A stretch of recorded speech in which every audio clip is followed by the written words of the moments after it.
আসসালামু আলাইকুম সুপ্রিয় শিক্ষার্থীরা, আশা করি সবাই ভালো আছো। হালকা স্টাডির নতুন আরেকটি ক্লাসে সকলকে স্বাগতম।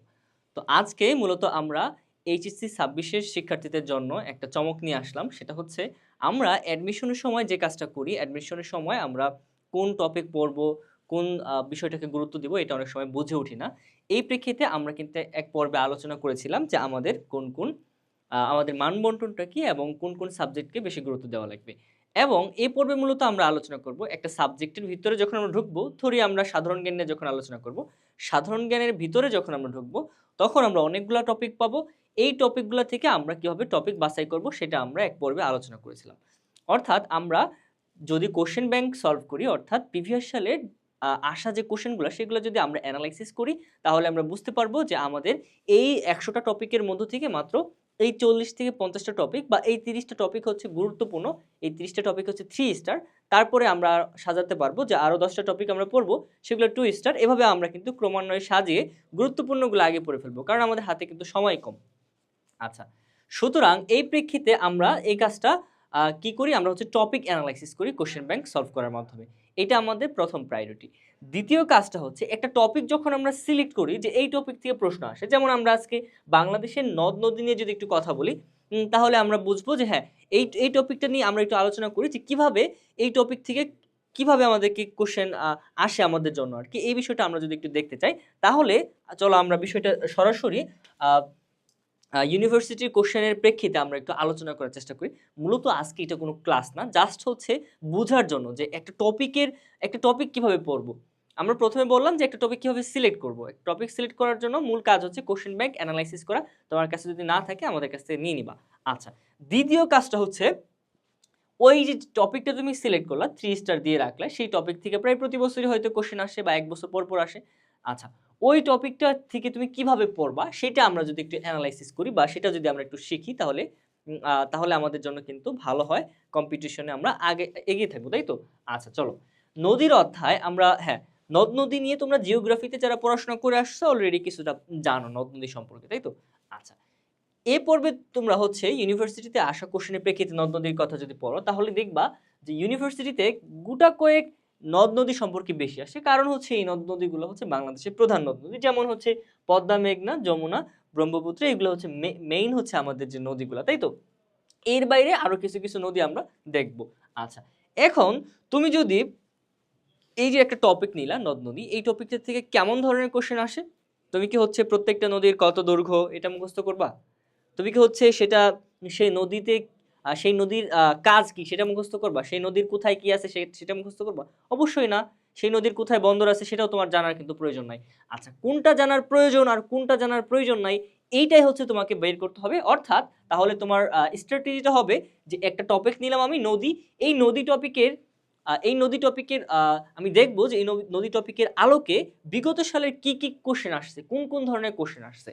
আচ্ছা, যখন তুমি এই নদী টপিকের অধীনে বিগত সালের কোশ্চেনগুলা দেখবা, তখন দেখবা যে যদি তোমার কাছে মনে হয় এখানে অনেকগুলা কোশ্চেন আসছে বিগত সালে, তাহলে অবশ্যই এটা তোমার জন্য গুরুত্বপূর্ণ। আর তুমি যদি দেখো না এই টপিকটার অধীনে তেমন কোনো কোশ্চেন নাই বিগত সালে, ইজিলি তুমি বুঝতে পারতেছো এটাকে তোমার বেশি গুরুত্ব দেওয়া লাগবে না, এটাকে স্কিপ করতে হবে বা অল্প পড়ে ছেড়ে দিতে হবে। আচ্ছা, নদী একটা গুরুত্বপূর্ণ টপিক। তুমি যখন নদীর টপিকটা খুলবা, তুমি হচ্ছে যেকোনো বই দেখবা, দেখার পর শেষে দেখবা ওই টপিকের শেষে দেখবা যে হচ্ছে নদী রিলেটেড তোমার হচ্ছে যত প্রিভিয়াস সালের যত ইউনিভার্সিটি আছে সেই ইউনিভার্সিটি কোশ্চেনগুলো কিন্তু দেয়া থাকে। সেগুলো যখন তুমি দেখবা তখন তুমি বুঝতে পারবা যে নদী থেকে কিভাবে কোন ধরনের কোশ্চেন আসে। আমরা কি নদীতে কি পরিমাণে মাছ পাওয়া যাচ্ছে, কি পরিমাণে দৈর্ঘ্য নদীর, এগুলা কিন্তু আসে না। আসে কি তাহলে? উৎপত্তিস্থল। তাহলে গোটা কয়েক তাও হচ্ছে সব নদীর ক্ষেত্রে কিন্তু আসে না যে উৎপত্তিস্থল কোনটা। যেমন সবচাইতে বেশি আসে পদ্মা, মেঘনা, তিস্তা, ব্রহ্মপুত্র, এগুলার অনেক বেশি আসে, তাই তো? আচ্ছা, তারপর নাফ, করতোয়া এগুলাও আসে, তবে এগুলো কম, তাই তো? আচ্ছা, তাহলে তুমি যখন বিগত সালের কোশ্চেনগুলো দেখবা তখন বুঝতে পারবা। তবে তোমার এই বিগত সালের কোশ্চেনের প্রেক্ষিতে কিন্তু তোমার এটা সাজানো থাকবে, তাই তো? আচ্ছা, তাহলে আমরা জানি যে উৎপত্তি থেকে অনেক বেশি প্রশ্ন আসে। আচ্ছা, প্রবেশের স্থান তুমি দেখবা, বাট হচ্ছে তুমি দেখবা যে তুমি বিগত সালের কোশ্চেন দেখলে বুঝতে পারবা যে প্রবেশের স্থান থেকে প্রশ্ন মোটামুটি কম আসে। আচ্ছা, তাহলে তোমার গুরুত্বের জায়গাটা থাকবে উৎপত্তি স্থল। আচ্ছা, ওকে। তাহলে এইভাবে তুমি একটা টপিকের কোন জায়গাটা গুরুত্ব দিবা এইটা তোমাকে বুঝতে হবে, ঠিক আছে? আচ্ছা চলো, এর বাইরেও তোমাকে আমি আরেকটা বিষয় বলবো। যখন তুমি এমন ভৌগোলিক, প্রাকৃতিক বা এমন কিছু টপিক পড়বা, জিওগ্রাফি রিলেটেড টপিক, তখন অবশ্যই ম্যাপ দিয়ে পড়ার চেষ্টা করবা, কারণ টিচার বা শিক্ষকেরা চায় তোমাকে ম্যাপ দিয়ে যাচাই করতে। আচ্ছা, এই ম্যাপ দিয়ে তুমি বিস্তারিত বিষয়টা মাথায় চিত্র এঁকে কিন্তু পড়তে পারবে। এটা একটা বিশাল সুবিধা যে তুমি হচ্ছে যে কোনো বিষয় যখন ম্যাপ দিয়ে পড়বা তখন তোমার মাথায় সেটা গেঁথে থাকবে। আচ্ছা, আমরা কথা না বাড়িয়ে নদী রিলেটেড আলোচনাটা কিভাবে শুরু করা যায় বা কিভাবে আমাদের মাথায় গাঁথা যায় এটা আমি তোমাদেরকে একটু হেল্প করি। চলো, আমি আজকে কোনো ক্লাস নিচ্ছি না, তোমাদেরকে পড়াচ্ছি না, আমি তোমাকে শিখাচ্ছি যে কিভাবে পড়তে হয়, কিভাবে টপিকের মধ্যে ঢুকে কোনটা গুরুত্বপূর্ণ সেটাকে গুরুত্ব দিতে হয় আর কি, সেটা কিভাবে অধ্যয়ন করতে হয় এবং কিভাবে ম্যাপ ভিত্তিক মাথায় চিত্র অঙ্কন করতে হয় যাতে আমরা মনে রাখতে পারি। জাস্ট নাথিং, আমরা হচ্ছে আজকের ক্লাসে কোনো কিছু পড়তেছি না, জাস্ট হচ্ছে বুঝার জন্য যে কিভাবে পড়তে হয়। হ্যাঁ, আচ্ছা ওকে। তারপর আমরা যদি হচ্ছে নদীর, আমরা বাংলাদেশের প্রেক্ষিতে, এটা বাংলাদেশের ম্যাপ, আচ্ছা তুমি আঁকবা বাংলাদেশের ম্যাপের উত্তর একেবারে তোমার বরাবর হচ্ছে উপরের দিকটা হচ্ছে উত্তর, আর হচ্ছে তাহলে দক্ষিণ দিকটা হচ্ছে তার বিপরীত দিক, বঙ্গোপসাগরের দিক। আর আবার তুমি যদি এই মানচিত্রের দিকে দাঁড়াও তখন তোমার হাতের ডানটা হচ্ছে কি পূর্ব দিক এবং হাতের বাটা হচ্ছে পশ্চিম দিক। এভাবে তুমি দিক নির্ণয় করবা, অনেক সময় দিক নির্ণয় থেকেও প্রশ্ন তুমি দেখতে পাবা। আচ্ছা তবে এটা অনেক কম। প্রথমে আমরা বাংলাদেশের একেবারে এই উত্তর এবং এই পশ্চিম, উত্তর পশ্চিমের নদীগুলোর দিকে যদি তাকাই তাহলে আমরা দেখব যে এই দিক দিয়ে বাংলাদেশের অনেকগুলা নদী কিন্তু প্রবেশ করেছে। এই নদীগুলোর মধ্যে সবচেয়ে গুরুত্বপূর্ণ নদীটা হচ্ছে ব্রহ্মপুত্র নদী এবং পদ্মা নদী। সবচেয়ে গুরুত্বপূর্ণ নদীর খাতিরে আমরা দেখতে পাচ্ছি ব্রহ্মপুত্র নদী এবং পদ্মা নদী। দেখো, ব্রহ্মপুত্র নদীটা অনেকগুলা দেশ ঘুরে বাংলাদেশে ঢুকেছে। আচ্ছা, যখন আমরা হচ্ছে যখন দেখি যে একটা ট্রেন একটা জেলা থেকে একটা জেলা ক্রস করে আরেকটা জেলাতে যায়, তখন সেটাকে আমরা কি বলি? আন্তঃসীমা। তখন কিন্তু সেটাকে বলে আন্তনগর ট্রেন, তাই তো? আন্তনগর অর্থাৎ এক নগর থেকে আরেক নগরে যে ট্রেন যায়। ক্লিয়ার? একটা দেশের মধ্যে যখন একটা ট্রেন সীমাবদ্ধ থাকবে তখন সেই ট্রেন থেকে আমরা কি বলবো? সেই ট্রেনের যে সার্ভিসটা সেটাকে কিন্তু বলবো অভ্যন্তরীণ সার্ভিস। আর সেটা যখন একটা দেশ পাড়ি দিয়ে, যেমন ইউরোপের একটা দেশ থেকে আরেকটা দেশে যখন চলে যায়, সেটাকে কিন্তু আমরা অভ্যন্তরীণ ট্রেন বলি না, অভ্যন্তরীণ সার্ভিস বলি না, সেটাকে কিন্তু আন্তনগর সার্ভিস বলি। সেম। তাহলে এই যে নদীগুলা, এগুলো কিন্তু বাংলাদেশের যে নদী, মাত্র 2টা নদী বাংলাদেশে উৎপত্তি হয়েছে, বাদ বাকি বেশিরভাগ নদী বাহির থেকে আসছে। আচ্ছা, এগুলা সম্পর্কে আমরা বিস্তারিত জানবো। চলো একটু মানে জানার টেকনিকটা দেখো। আচ্ছা, তাহলে আমরা জানি ব্রহ্মপুত্র নদীটা আমাদের হচ্ছে গুরুত্বপূর্ণ একটা নদী, অনেকগুলা দেশ ঘুরে আসছে। আচ্ছা, এখন ব্রহ্মপুত্র নদীর প্রেক্ষিতে কোনটা গুরুত্বপূর্ণ? তুমি প্রশ্ন অ্যানালাইসিস করলে দেখবা যে হচ্ছে ব্রহ্মপুত্র নদীর ক্ষেত্রে গুরুত্বপূর্ণ হচ্ছে এর উৎপত্তিটা কোথায়। এই উৎপত্তিটা জানাটা আমাদের জন্য গুরুত্বপূর্ণ। তাহলে দেখলা যে ব্রহ্মপুত্র নদীটা কোথা থেকে উৎপত্তি হয়েছে, দেখো তো একটু। তিব্বতের কৈলাস শৃঙ্গের মানব সরোবরে। এই হ্রদ, এটা যে কতবার প্রশ্ন আসছে, কতবার ইউনিভার্সিটি অ্যাডমিশন আসছে তুমি কল্পনা করতে পারবে না। আচ্ছা, এবং দেখো এটা কোথা থেকে প্রবেশ করেছে, এটা হচ্ছে কুড়িগ্রাম দিয়ে প্রবেশ করেছে। তাহলে দেখো, মানচিত্র যখন দেখলা তুমি এইভাবে একটা নোট করে ফেলবা, তাহলে তোমার এটা সুবিধা হবে বোঝার জন্য। আচ্ছা, তাহলে ব্রহ্মপুত্র নদীটা যখন আমাদের এলাকা ঢুকছে, আমাদের দেশে ঢুকেছে, তখন এটাকে আমরা নাম দিলাম হচ্ছে যমুনা নদী। আচ্ছা, পূর্বে ব্রহ্মপুত্র নদীটা এই দিক দিয়ে বয়ে যেত। আচ্ছা, পূর্বে এই দিক দিয়ে বয়ে যেত। এটা হচ্ছে আমরা জানি একটা ভূমিকম্পের কারণে 1787 সালের ঘটনা সম্ভবত। এই একটা ভূমিকম্পের কারণে এই যে নদীর দিকটা পরিবর্তন হয় এবং এটাকে আমরা ব্রহ্মপুত্র বলতাম, এখন এটাকে আমরা পুরাতন ব্রহ্মপুত্র বলি। আচ্ছা, এতটুকু আমরা জানলাম। আচ্ছা, তাহলে ব্রহ্মপুত্র নদীর কথা যদি চিন্তা করি তাহলে ব্রহ্মপুত্রটা আমরা হচ্ছে উৎপত্তি জানলাম এবং শেষ হয়েছে ব্রহ্মপুত্র নদী এই পদ্মা নদীর সাথে এখানে মিলিত হয়ে। এবং এই প্রশ্নটা অনেকবার হয়, তুমি দেখতে পাবা যে কোথায় মিলিত হয়েছে যমুনা নদী, কোথায় পদ্মা নদীর সাথে মিলিত হয়েছে? গোয়ালন্দ, রাজবাড়ী। আচ্ছা, এই জিনিসটা আমরা জানলাম। এই প্রেক্ষিতে তুমি তারপরে দেখবা যে এই নদীর প্রেক্ষিতে এই নদীর উপনদী কোনটা, শাখা নদী কোনটা, এই প্রশ্ন হয়। উপনদী আর শাখা নদী, তাহলে উপনদী এবং শাখা নদী, তাহলে কোন নদীর? এই ব্রহ্মপুত্র নদীর ক্ষেত্রে কিন্তু উপনদী এবং শাখা নদী গুরুত্বপূর্ণ। হাতে গোনা 4 থেকে 5টা নদীর ক্ষেত্রে উপনদী এবং শাখা নদী গুরুত্বপূর্ণ, আর কোন নদীর ক্ষেত্রে উপনদী শাখা নদী প্রয়োজন নাই। তার মধ্যে একটা হচ্ছে ব্রহ্মপুত্র। আচ্ছা, ব্রহ্মপুত্রর উপনদীগুলো যদি আমরা একটু দেখি, তার মধ্যে সবচেয়ে গুরুত্বপূর্ণ হচ্ছে তিস্তা। দেখো, ব্রহ্মপুত্রের গুরুত্বপূর্ণ একটা উপনদী হচ্ছে তিস্তা, এবং তিস্তাতে একটা কিন্তু বাঁধও আছে, তাই তো? আমরা জানি এটা। আচ্ছা, আরেকটা উপনদী হচ্ছে করতোয়া। দেখো, তাহলে তিস্তা থেকে আরেকটা বের হয়েছে যেটাকে আমরা বলতেছি করতোয়া। আচ্ছা, আর এইদিকে আরেকটা বের হয়েছে আত্রাই। উপনদী বলতে কি বোঝায়? মূল নদীকে যে নদী পানি দেয় সেটাকে বলে উপনদী, এবং ওই নদী থেকে যে নদীগুলো বের হবে সেটা হচ্ছে শাখা নদী।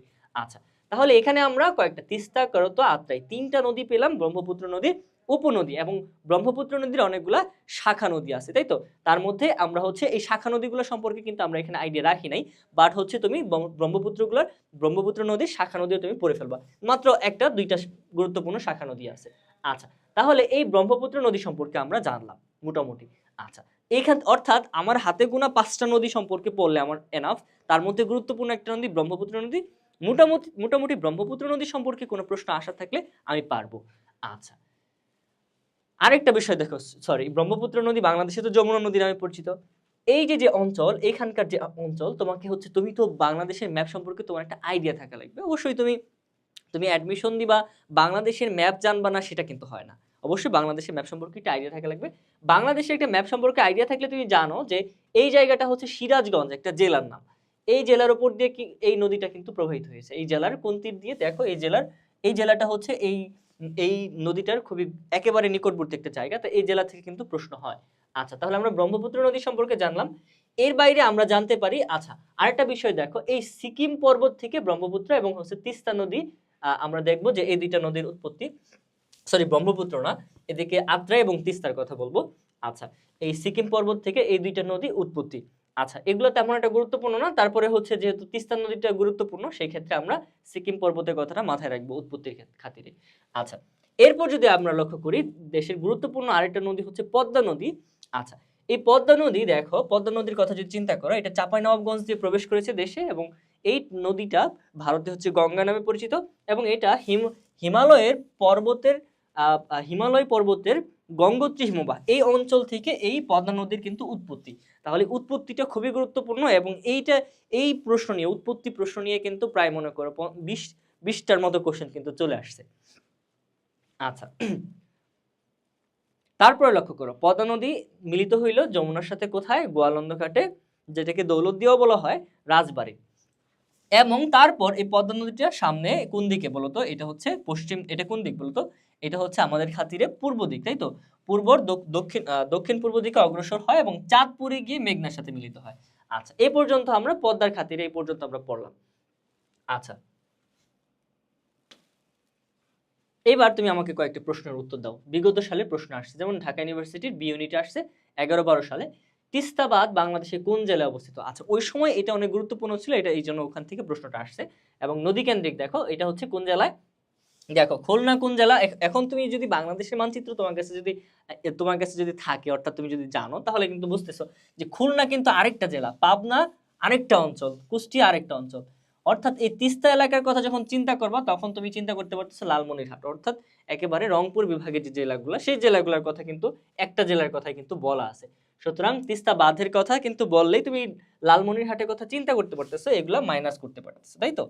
হ্যাঁ, এই মাইনাস করার জন্য তোমাকে অবশ্যই ম্যাপ পড়তে হবে। তাহলে আজকের আমরা যে আলোচনা করব কোনো পড়াশোনা না, বাট ইউনিভার্সিটি অ্যাডমিশনের যদি হচ্ছে ভালোভাবে বসতে চাই, ভালোভাবে ফাইট দিতে চাই এই কম্পিটিশনের জগতে, তাহলে আমাদেরকে অবশ্যই ম্যাপে ভালো করতে হবে। ম্যাপ আহামরি কিচ্ছু না, তুমি জাস্ট আধা ঘন্টা 40 মিনিট ম্যাপে খরচ কর, তাহলে হচ্ছে বাংলাদেশের ম্যাপটা একবার আঁকো, 8টা বিভাগ এঁকে তুমি হচ্ছে কোন কোন বিভাগে কোন কোন হচ্ছে জেলা আছে এইটাকে আইডেন্টিফাই করো, এনাফ, এটাই এনাফ। আর আজকে আমরা যে হচ্ছে নদী কেন্দ্রিক যে হচ্ছে একটা আলোচনা করতেছি, কোনো ক্লাস না, বাট এই আলোচনাটা তোমার হচ্ছে জেলা শেখার পর এই আলোচনাটা তোমার জেলার উপর দিয়ে একটু আঁকো, তুমি দেখবা তোমার ম্যাপ শেখা শেষ। সুতরাং ম্যাপটা তুমি দেখবা এতই গুরুত্বপূর্ণ যে এই ম্যাপ কেন্দ্রিক, হয়তো এই ম্যাপ কেন্দ্রিক হুবহু প্রশ্ন আসবে না, বাট তোমাকে এই ম্যাপ কোনো না কোনো ভাবে সুবিধা দিবে, দেখবা। আচ্ছা, তাহলে আমরা একটা প্রশ্নের উত্তর দিলাম। তারপর দেখো, তিস্তা নদী যমুনা নদীর সাপেক্ষে কি? তিস্তা নদী যমুনা নদীকে কি পানি দেয়, নাকি যমুনা নদী থেকে বের হয়েছে? অবশ্যই তিস্তা নদী যমুনা নদীকে পানি দেয়, তাহলে এটা একটা উপনদী। ওকে, পদ্মা নদী কোন স্থানে মেঘনা নদীর সাথে মিলিত হয়েছে? আচ্ছা, পদ্মা নদীর কথা বলছে, যেহেতু এটা আমরা অলরেডি পড়েও ফেলছি পদ্মা নদীর প্রেক্ষিতে, এটা হচ্ছে চাঁদপুর, আমরা এটা জানি, তাই তো? ওকে, আর গোয়ালন্দর প্রেক্ষিতে গোয়ালন্দ কোথায়? ওই যে আমরা দেখেছি যে পদ্মা নদী যমুনার সাথে যেখানে মিলিত হয়েছে। ওকে, ঠিক আছে। তারপর যদি লক্ষ্য করো, এটা হচ্ছে কত সালের প্রশ্ন? এটা অনেক আগের প্রশ্ন। আচ্ছা, মহস্তনগর কোন নদীর তীরে অবস্থিত? খুবই গুরুত্বপূর্ণ একটা প্রশ্ন, তোমাদের বেলা হয়তো ঢাবি কখনোই এটাকে কি করবে না, রিপিট করবে না, বাট হচ্ছে করতেও পারে, কিন্তু অন্যান্য ইউনিভার্সিটি কিন্তু রিপিট করতে পারে। এই মহাস্থানগরটা খুবই গুরুত্বপূর্ণ। আচ্ছা, আমাদের আমাদের এই ইতিহাসে আমরা কিন্তু মৌর্য, সেন, গুপ্ত, পাল, এই যে ইতিহাসগুলো এগুলো কিন্তু পড়ি। এগুলো যখন পড়বো আমরা, তখন আমাদেরকে আমাদের একটা বিষয় কিন্তু মাথায় আসবে যে এই বাংলায় এই বাংলায় তারা কিন্তু একটা রাজধানী গেড়েছিল। তখন তারা কিন্তু ঢাকায় রাজধানী গেড়ে নাই। কোথায় রাজধানী গেড়েছে? এই মহাস্থানগরে। এটা কোথায়? বগুড়ায় অবস্থিত। হ্যাঁ, এই মহাস্থানগরে তারা হচ্ছে রাজধানী গেড়েছিল। আমরা এবং ধ্বংসাবস্থা থেকে আমরা এগুলা হচ্ছে বাছাই করে দেখতে পাই আসলে এখানে বসতি ছিল। আচ্ছা, তাহলে এই মহাস্থানগরের প্রেক্ষিতে যখন আমরা কথা বলবো, তখন দেখো কি বলা হইলো যে কোন নদীর তীরে অবস্থিত। নদী নিয়ে পড়তেছি, তাহলে দেখো সে কত আগের আমলের কথা আমাদেরকে বললো। আচ্ছা, তাহলে মহাস্থানগরের কথা বললে এটা হচ্ছে করতোয়া নদী। এখন তুমি দেখো, এটা তুমি পেয়েছো করতোয়া নদীটা কিভাবে, তোমাকে আমি দেখাই। হয়তো আমি আলোচনা করতে ভুলে গেছি। দেখো, এই দেখো এখানে তিস্তা থেকে তিস্তার একটা শাখা নদী করতোয়া নদীটা কিন্তু এখান দিয়ে বয়ে গেছে, এবং এই করতোয়া নদীটা আমরা দেখতে পাচ্ছি এই যে অঞ্চলটা বগুড়া, এই বগুড়া অঞ্চল বা এই বগুড়ার অঞ্চলে কিন্তু শিবগঞ্জ নামক এই বগুড়ার অঞ্চলের একটা অংশে আমরা দেখব যে মহাস্থানগরের যে হচ্ছে ধ্বংসাবশেষ, সেটা কিন্তু আমরা সেখানে দেখতে পাবো। অর্থাৎ এই প্রাচীনকালে এই জায়গায়, অর্থাৎ এই জায়গাটায় আমরা জানি মহাস্থানগর, অর্থাৎ এই জায়গাটায় মৌর্য, গুপ্ত, সেন, পাল এরা কিন্তু তাদের রাজধানী হিসেবে ব্যবহার করেছে এবং পুরো বাংলাকে শাসন করেছে। ওকে, এই প্রেক্ষিতে এই প্রশ্নটা গুরুত্বপূর্ণ। আচ্ছা, তো আমরা দেখলাম এটাকে পুন্ড্রবর্ধনও বলা হয়, আর এটা হচ্ছে কোন কারা কারা শাসন করতো তা আমরা জানি, আর এটা হচ্ছে বগুড়া। এই প্রশ্নটা কিন্তু হয়, এই প্রশ্নটা কিন্তু আসতে পারে। ওকে, তাহলে আমরা বুঝলাম যে কিভাবে প্রশ্ন করা হয়, নদী কেন্দ্রিক কিভাবে প্রশ্ন হয়। আচ্ছা, মানে ভেরিয়েন্ট গুলো আমরা একটু দেখতে পাচ্ছি এবং কোনটা গুরুত্বপূর্ণ সেটা অনুযায়ী আমরা হচ্ছে পড়তে পারবো। তিস্তা, মহানন্দা, যাদুকাটা নদীগুলা কি? দেখো, এই যে recent question, Dhaka university B ইউনিটের 22-23 একেবারে রিসেন্ট কোশ্চেন। কি কোশ্চেন? তিস্তা, মহানন্দা ও যাদুকাটা নদীগুলা মূলত কেমন নদী? পাহাড়ি নদী, আন্তঃসীমান্ত নদী, মেঘনার উপনদী, নাকি নদীবাহী নদী? এখন দেখো, সব নদী পাহাড়ি নদী, অর্থাৎ বেশিরভাগ নদী পাহাড় থেকে আসে। আন্তঃসীমান্ত নদী বলতে কি বোঝায় তোমরা একটু জানলা যে যদি হচ্ছে একের অধিক দেশ ঘুরে কোনো নদী হচ্ছে বয়ে যায়, সেটাকে আমরা আন্তঃসীমান্ত নদী বলি। তাহলে তিস্তা কি আন্তঃসীমান্ত নদী না? সিকিম পর্বত হয়ে আসছে, তাহলে এটা তো অবশ্যই আন্তঃসীমান্ত নদী। আচ্ছা, তাহলে শুধু তিস্তা তোমার কমন পড়ছে, বাদ বাকিগুলো মনে করো কমন পড়ে নাই। সুতরাং দেখো, এটা দিয়ে কিন্তু প্রশ্নের উত্তর তুমি করে দিতে পারতেছো, অর্থাৎ এটা হচ্ছে আন্তঃসীমান্ত নদী। তিস্তা নদীর উৎপত্তি স্থল কোনটা? সিকিম, এটাও কিন্তু তুমি জানো। আচ্ছা, এবার আমরা হচ্ছে দেশের উত্তর এবং আমাদের হচ্ছে যে পশ্চিমাঞ্চলের নদীগুলা, গুরুত্বপূর্ণ নদীগুলো আমরা পড়ে ফেললাম। আচ্ছা, এবং আমরা সামারি যদি করি, কি কি গুরুত্বপূর্ণ? উৎপত্তি কোন পাহাড় থেকে, কোথায় গিয়ে ঠেকলো, এবং আমরা জানি সেটা উপনদী এবং শাখা নদী। এই এই এই চারটা পয়েন্ট আমাদের কাছে গুরুত্বপূর্ণ। তাহলে দেখো, এভাবে তুমি যদি হচ্ছে, তুমি তো আগে কখনো অ্যাডমিশনের পরীক্ষা দাও নাই, দাও নাই। আচ্ছা, এভাবে যখন তুমি হচ্ছে কোনো একটা বিষয় পড়বা, কোনো একটা টপিক পড়বা, সেই টপিকটা কিভাবে পড়তে হবে আমি তোমাকে বলে দিলাম। অর্থাৎ সেই টপিকের পিছনে গিয়ে তুমি হচ্ছে অনুশীলনের যে হচ্ছে কোশ্চেনগুলা, সেগুলো যখন তুমি দেখবা যে বিগত সালে কোন কোন কোশ্চেন আসছে, তখন তুমি বুঝতে পারবা এই বিষয়টা গুরুত্বপূর্ণ। ঢালাওভাবে আমার সব মুখস্থ করতে হবে না, কোন কোন বিষয় গুরুত্বপূর্ণ তুমি বুঝতে পারবা। অবশ্যই সবই পড়বা তুমি 1 থেকে 2 বার, এমনকি 3 বার একটা রিডিং দিবা, বাট মুখস্থর মতো রাখবা কোনগুলা, সেটা কিন্তু তোমাকে কিন্তু মুখস্থ না রাখলে হবে না। তুমি তো জানো, যদি তুমি হচ্ছে একটা ভুল করো তাহলে 0.25 চলে যাচ্ছে। সুতরাং গুরুত্বপূর্ণ বিষয়গুলো তো অবশ্যই মুখস্থ রাখতে হবে। আচ্ছা, এবং মুখস্থ রাখার অন্যতম একটা টেকনিক হচ্ছে ম্যাপিং করা। জাস্ট শুধু যে আমরা বাংলাদেশে ম্যাপিং ব্যবহার করবো এরকম না, ম্যাপিং অনেক রকম হইতে পারে। তোমার মাইন্ড ম্যাপিং একটা বিষয় আছে, হ্যাঁ, আমরা সেগুলো নিয়ে বিস্তারিত আলোচনা করবো অন্য কোনো ক্লাসে। এ পর্বে আমরা বাংলাদেশের উত্তর এবং হচ্ছে পূর্ব পাশের যে নদীগুলো আছে গুরুত্বপূর্ণ, সেই নদীর মধ্যে বাংলাদেশের সবচেয়ে বড় এবং খরস্রোতা এবং হচ্ছে সবচেয়ে গভীর নদী আমরা হচ্ছে কোন নদী? মেঘনা নদী নিয়ে কথা বলবো। এই মেঘনা নদীর প্রেক্ষিতে মেঘনা নদীর উৎপত্তিটা হয় কোথা থেকে? আসামের লুসাই পাহাড় থেকে। তাহলে আমরা জানি উৎপত্তিটা গুরুত্বপূর্ণ, আসামের লুসাই পাহাড়। যখন তুমি এভাবে মানচিত্র এঁকে লিখে রাখবা এটা, তখন দেখবা মুখস্থ করা লাগবে না, তোমার অটোমেটিক মাথায় গেঁথে যাবে। এবং সেই ওই আসাম অঞ্চলে, অর্থাৎ ভারতের অঞ্চলে এই নদীটা বরাক নামে পরিচিত, এবং এই অঞ্চল থেকে এই নদীটা দুইটা ভাগে ভাগ হয়, একটা হচ্ছে সুরমা, একটা হচ্ছে কুশিয়ারা নামে নামকরণ হয়ে বাংলাদেশে প্রবেশ করে। এই সুরমা এবং কুশিয়ারা এই দুইটা নদী আবার মিলিত হয় কোথায়? হবিগঞ্জের আজমেরিগঞ্জে। আচ্ছা, এইটা মিলিত হওয়ার পর এটা কিছুটা দূর অতিক্রম করার সময় এটা নাম ধারণ করে, এটা নাম দেয় মানুষ কালনি, এবং পরবর্তীতে এটাকে মেঘনা নদী দেয়, মেঘনা নদী নামকরণ করা হয় পুরোপুরি এই থেকে একেবারে এই পর্যন্ত, অর্থাৎ বঙ্গোপসাগরে পতিত হওয়া পর্যন্ত এটাকে আমরা মেঘনা নদী বলি। তাহলে দেখো মেঘনা নদী একমাত্র নদী যেটা সরাসরি আমরা দেখতে পাচ্ছি উৎপত্তি থেকে একেবারে একেবারে হচ্ছে আমরা দেখতে পাচ্ছি যে বঙ্গোপসাগরের সাথে একটা কানেকশন আছে। আচ্ছা, তারপর আমরা যেটা বলবো আমাদের গুরুত্বপূর্ণ, এই দেখো মেঘনা নদীর সাথে পুরাতন ব্রহ্মপুত্র নদীর কিন্তু একটা মিলনস্থল আছে, যেটা থেকে প্রশ্ন আসতে পারে গুরুত্বপূর্ণ। তাহলে এটা হচ্ছে কিশোরগঞ্জের ভৈরব বাজার, হ্যাঁ, এটা আমাদের কাছে গুরুত্বপূর্ণ। আর মেঘনা নদী পদ্মা নদীর সাথে মিলিত হয়েছে চাঁদপুরে, এটাও তোমরা জানো, চাঁদপুর। আচ্ছা, তারপর এইটা একদম আমরা দেখতে পাচ্ছি বঙ্গোপসাগরে পতিত হয়েছে। তাহলে দেখো এর বাইরে মেঘনা নদী সম্পর্কে তোমার আর কিছু না জানলেও হবে, মেঘনা নদী সম্পর্কে এতটুকু জানলে হবে। আচ্ছা, যেহেতু মেঘনা নদী গুরুত্বপূর্ণ, তবে মেঘনা নদীর দেখো তুমি এটাকে বলতে পারো মেঘনা নদীর উপনদী বলতে পারো কাকে, দেখো তো এটাকে মেঘনা নদীর উপনদী বলতে পারো না, ব্রহ্মপুত্র নদীটাকে, এবং তুমি কিন্তু পদ্মা নদীকেও মেঘনা নদীর উপনদী বলতে পারো, তাই না? আচ্ছা, তাহলে এই হচ্ছে মেঘনা নদী সম্পর্কে আমাদের পড়াশোনা। চলো আমরা এবার একটু দেখি আরেকটা বিষয়। মেঘনা নদীর এই পারে কিন্তু একটা বাঁধ ছিল, সেই বাঁধটার নাম হচ্ছে টিপাই টিপাই বাঁধ আর কি, হ্যাঁ, এটা কিন্তু মাথায় রাখবে একটু। এই অর্থাৎ আরেকটা বিষয় আমি বলে দিলাম যে হচ্ছে অনেক সময় দেখা যায় এই নদীর এই প্রেক্ষিতে অনেক সময় ভারত কি করছে, বাঁধ দিছে, যেন হচ্ছে তারা তাদের উদ্দেশ্য ছিল হচ্ছে বিদ্যুৎ তৈরি করা অথবা আমাদের দেশের রাজনীতির সাথে খেলা। আচ্ছা, তাহলে এই ঠিক এই কেন্দ্রিক আমাদের কিন্তু বাঁধ কেন্দ্রিক কিন্তু প্রশ্ন আসতে পারে। আচ্ছা, তাহলে এবার দেখো প্রস্তাবিত টিপাই মুখ বাঁধ নির্মাণের পরিকল্পনা কোন নদীতে, তাহলে এটা হচ্ছে কোথায়, এটা হচ্ছে বরাক নদী। তাহলে বরাক নদী এটা মূলত মেঘনা নদী, তাই তো? এই বরাক নদীটা হচ্ছে মূলত হচ্ছে মেঘনা নদী ভারতে, বাংলাদেশের প্রেক্ষিতে এটা ভারতের প্রেক্ষিতে বরাক নদী, তাই তো? আচ্ছা, সুরমা এবং কুশিয়ারা মেঘনা নদীর সাপেক্ষে কি, আমরা একটু আগে বললাম না দুইটা নদী, ওই যে বরাক নদীটাই দুইটা নদী হয়ে বাংলাদেশে প্রবেশ করেছে, সেটা হচ্ছে কি, তাহলে সুরমা এবং কুশিয়ারা মেঘনা নদীর প্রেক্ষিতে এটা একটা উপনদী, তাই তো? কারণ মেঘনা নদীকে জল দেয়। আচ্ছা, এবার আমরা এই কেন্দ্রিক যে নদীগুলা ছিল অর্থাৎ উত্তর এবং পূর্ব পাশের নদীগুলো আমরা পড়ে ফেললাম। এবার আমরা দেশের কোন পাশের নদীগুলো পড়বো, এবার আমরা দেশের হচ্ছে একেবারে দক্ষিণ এবং পূর্ব পাশের নদীগুলো পড়বো। এখানে আমরা হাতে গোনা 4টা নদী 5টা নদী পাবো। তবে এই নদী সম্পর্কে আমাদের যে বিষয়গুলো জানা লাগবে, এখানকার সবচেয়ে গুরুত্বপূর্ণ নদী হচ্ছে হালদা নদী। এইটা হচ্ছে হালদা নদী, তোমরা একটু লিখে রাখতে পারো, এটা হচ্ছে হালদা নদী। হালদা নদীটা কেন গুরুত্বপূর্ণ, দেখো হালদা নদী হচ্ছে সবচেয়ে গুরুত্বপূর্ণ এর কারণ এই হালদা নদী নিয়ে না হইলেও 50টা প্রশ্ন আসছে। কেন, কি নিয়ে আসছে, জাস্ট যেটা হচ্ছে একটা প্রাকৃতিক মৎস্য প্রজনন কেন্দ্র।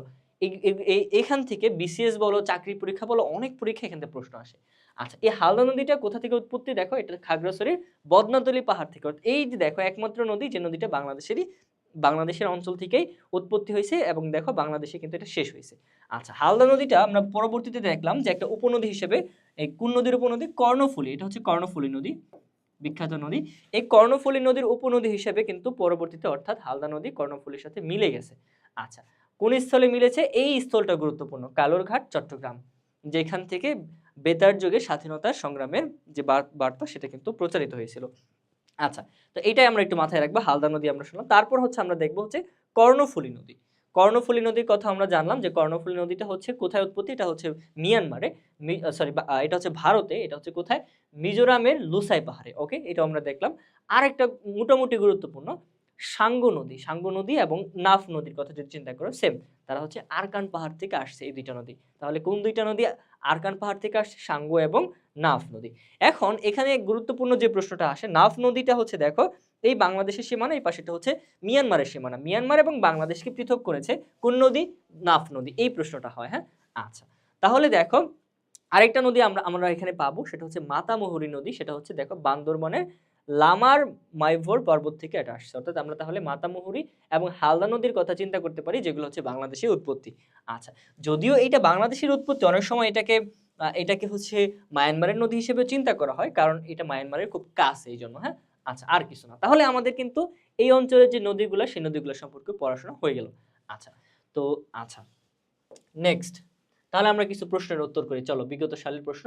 আচ্ছা, এটা যে জগন্নাথ বিশ্ববিদ্যালয়ের সি ইউনিটের প্রশ্ন 22-23-এর, কর্ণফুলী নদীর উপনদী কোনটা, কর্ণফুলী নদীর উপনদী কোনটা? আমরা একটু আগে দেখলাম না হালদা নদী, দেখো জাস্ট একটা পড়লে এটা তুমি জানো না তাও কিন্তু তুমি উত্তর করতে পারবা। আচ্ছা, এখানে আমরা যে কয়টা নদী পড়লাম, কর্ণফুলী বাদে কোনোটারই উপনদী শাখা নদী পড়া দরকার নাই। অর্থাৎ একেবারে দেশের পূর্ব দক্ষিণে আমরা যে নদীগুলো পড়লাম সেগুলো শুধু কর্ণফুলী নদী বাদে কোন নদী উপনদী শাখা নদী আমাদের প্রয়োজন হবে না। বাংলাদেশের কোন নদী প্রাকৃতিক মৎস্য প্রজনন কেন্দ্র হিসেবে পরিচিত? এটা অনেকবার প্রশ্ন আসছে, সেটা হচ্ছে ঢাকা ইউনিভার্সিটি বি ইউনিট।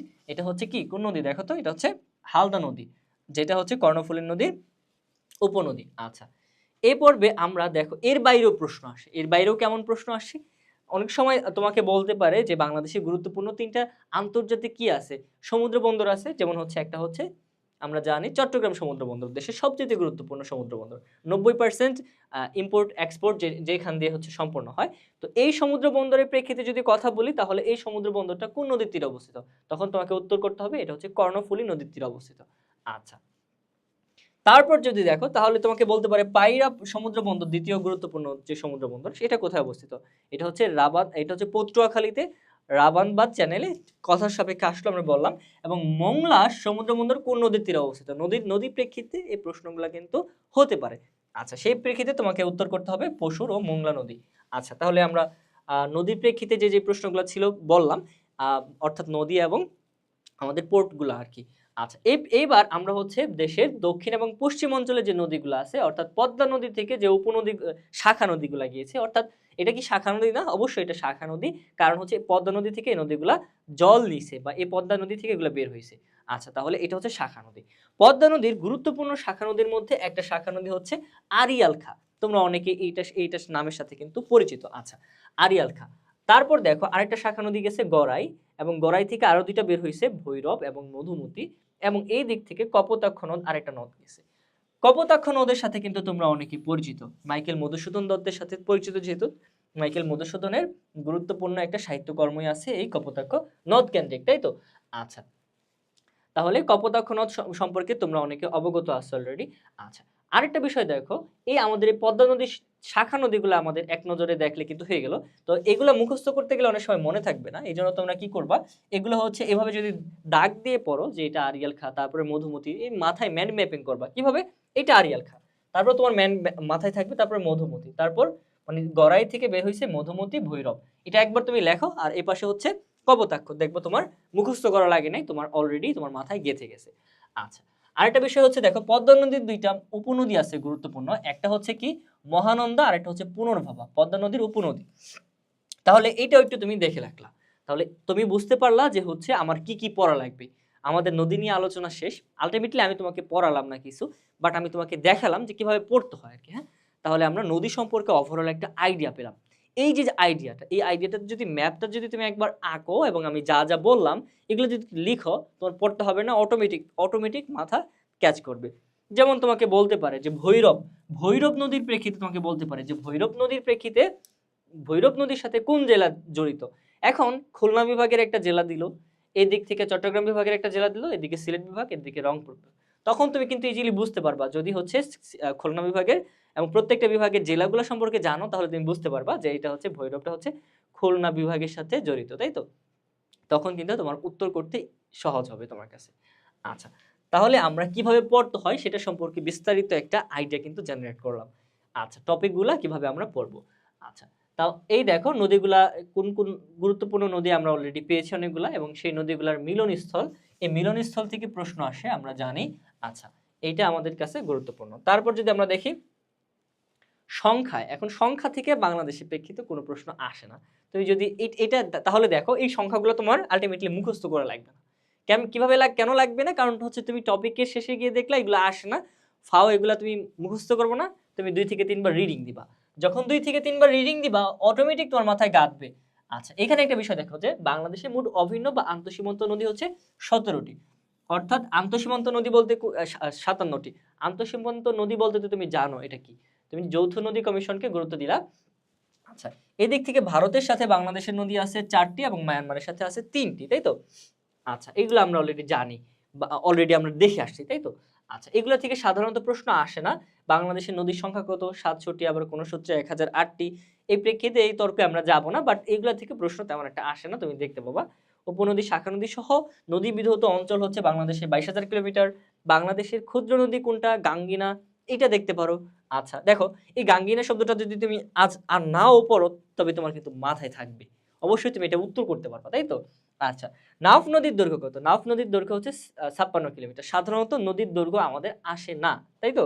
আচ্ছা, আমরা এটা দেখতে পাবো। তবে নাফ নদীর প্রেক্ষিতে তুমি কি চিন্তা করলো? তোমার মাথায় কি চলে আসলো? কি ভেসে উঠলো? নাফ নদী হচ্ছে বাংলাদেশ এবং মিয়ানমারকে পৃথক করেছে। আমরা মানচিত্রে এটা দেখেছিলাম না? একেবারে নিচের দিকে, দক্ষিণ দিকে।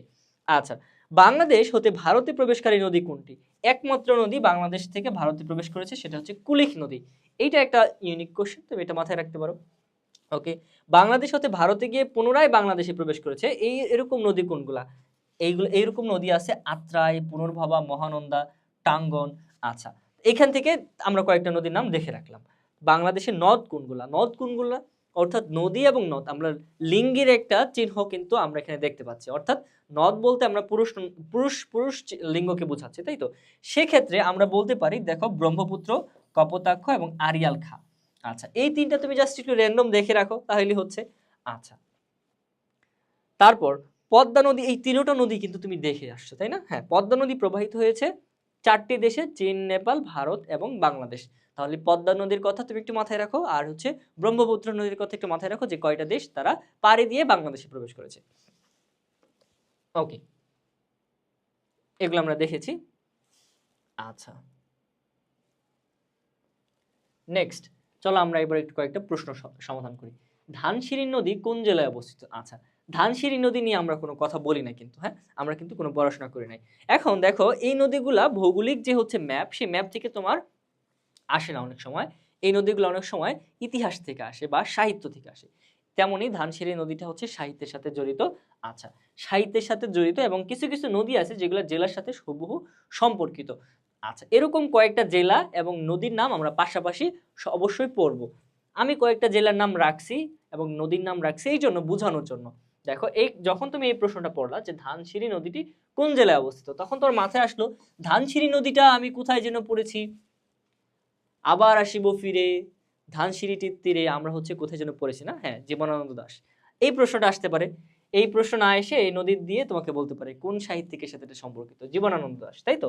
আচ্ছা, সেই ক্ষেত্রে তুমি হচ্ছে অর্থাৎ তুমি বুঝতে পারলা ধানসিঁড়ি যে নদী, এই নদীটার কথা কেন বলা হইলো? এই নদীটার কথা বলা হইলো কারণ এটা একটা সাহিত্যিক একটা ব্যাকগ্রাউন্ড আছে। আচ্ছা, এই নদীটার সাথে কোন জেলার সাথে সম্পর্কিত? এই নদীটার সাথে হচ্ছে ঝালকাঠি জেলার একটা সম্পর্ক আছে, তাই তো? হ্যাঁ।